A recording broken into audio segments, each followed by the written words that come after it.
So উত্তম হচ্ছে 3 ভাগ করে 1 ভাগ নিজে খাওয়া, 1 ভাগ আত্মীয় স্বজনদের প্রতিবেশীদের দেয়া, এবং 1 ভাগ অভাবী সুবিধাবঞ্চিত গরিব মিসকিনদের মাঝে বন্টন করে দেয়া। এবং অবশ্যই অবশ্যই যাদের সামর্থ্য আছে আপনারা বেশি বেশি কুরবানি করুন, এবং এই কুরবানির মধ্য দিয়ে আমরা অনেক অনেক প্রান্তিক জনগোষ্ঠী, সুবিধাবঞ্চিত মানুষ, তাদের কাছে আমাদের সহায়তাগুলো পৌঁছে দিতে পারবো।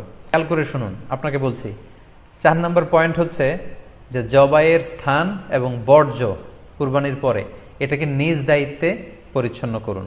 আই রিপিট, আমি আবার বলছি, যেখানে আপনি কুরবানি করলেন সেটাকে এবং এই যে বর্জ্য ময়লা এটা নিজ দায়িত্বে আপনি ক্লিন করুন।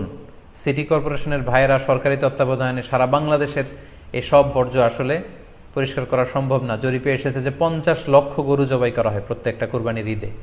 তো সেক্ষেত্রে আমাদেরকে দায়িত্বশীল হতে হবে। কুল্লুকুম রাঈন ওয়া কুল্লুকুম মাসউলুন আন রাইয়াতিহি।